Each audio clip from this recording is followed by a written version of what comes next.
ഒരു സിനിമ കണ്ടിറങ്ങിയ ശേഷം അതിലെ രംഗങ്ങൾ നമ്മെ വേട്ടയാടുന്നത് ആലോചിച്ചു നോക്കൂ.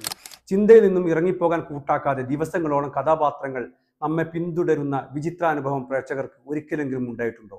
നിരവധി യുദ്ധ സിനിമകൾ കണ്ടിട്ടുണ്ടെങ്കിലും അത്തരം അനുഭവം നമുക്ക് ആദ്യമായിട്ടായിരിക്കാം.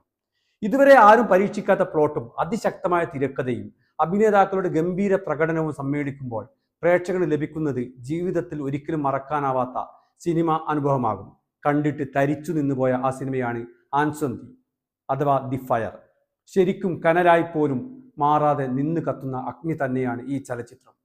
2010 അറബി ഫ്രഞ്ച് ഭാഷകൾ നിർമ്മിച്ച ഈ കനേഡിയൻ യുദ്ധ സിനിമ നിരവധി പുരസ്കാരങ്ങളും വാരിക്കൂട്ടിയിട്ടുണ്ട്.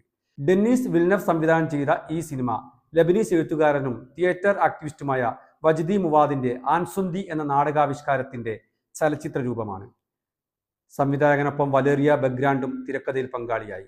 1975-90 കാലത്തെ ലബനീസ് ആഭ്യന്തര യുദ്ധത്തിന്റെ പശ്ചാത്തലത്തിലാണ് ചിത്രം വികസിക്കുന്നത്. നവാൽ മർവാൻ എന്ന സ്ത്രീയുടെ ഞെട്ടിപ്പിക്കുന്ന കാഴ്ച പരിസരങ്ങളിലേക്ക് പ്രേക്ഷകരെ സിനിമ കൂട്ടിക്കൊണ്ടുപോകുന്നു. നവാൽ മർവാന്റെ തടവറ ജീവിതവും അവർ നേരിടേണ്ടി വരുന്ന അവിശ്വസനീയമായ അനുഭവവും അത്രമേൽ നമ്മെ നടുക്കുന്നവയാണ്. തന്റെ ഇരട്ടക്കുട്ടികളായ സിമോൺ മർവാനോടും ജൻ മർവാനോടും നിങ്ങൾക്ക് മറ്റൊരു സഹോദരൻ ഉണ്ടെന്ന് മരണശേഷം നവാൽ വിൽപത്രത്തിലൂടെ അറിയിക്കുകയാണ്. മാത്രമല്ല, കുട്ടികളുടെ പിതാവ് ജീവനോടെ ഉണ്ടെന്നും കത്തിലൂടെ അവർ പറയുന്നു. രണ്ടുപേരെയും കണ്ടെത്തുന്നതുവരെ തന്റെ ഭൗതിക ശരീരം കബറടക്കം ചെയ്യരുത് എന്നും വിൽപത്രത്തിൽ അമ്മ ആവശ്യപ്പെടുന്നു. അതിനിടെ അമ്മയുടെ ഇരുളടഞ്ഞ ഭൂതകാലം തേടിയുള്ള ആ രണ്ട് മക്കളുടെയും യാത്രകളാണ് ചിത്രത്തെ മുന്നോട്ട് നയിക്കുന്നത്. സംവിധായകന്റെ കൈയടക്കവും ഉജ്ജ്വലമായ തിരക്കഥയുടെ സാന്നിധ്യവും സിനിമയിലുടനീളം കാണാം. പ്രേക്ഷകർ പകച്ചു പോകുന്ന ഗംഭീര ക്ലൈമാക്സ് ആണ് ചിത്രത്തിൽ. 1+1=1 എന്ന കോഡ് ഭാഷയൊക്കെ തിരിച്ചറിയുമ്പോൾ നമ്മുടെ കണ്ണിൽ ഇരുട്ട് കയറുന്നതുപോലെ തോന്നും. ഹൃദയം തണുത്തുറഞ്ഞു പോകുന്ന മരവിപ്പോടെ മാത്രമേ നമുക്ക് അവസാന രംഗം കണ്ടിരിക്കാനാവൂ. നവാലായി വേഷമിട്ട ലുബ്ന അസബലിന്റെ കിടയറ്റ അഭിനയം എടുത്തു പറയേണ്ടതാണ്.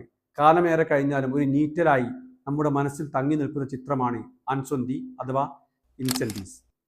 ഗ്രിഗറി ഹേർട്സലിന്റെ പശ്ചാത്തല സംഗീതം ചിത്രത്തിന്റെ പിരിമുറുക്കം മുഴുവൻ ആവാഹിക്കുന്നതാണ്.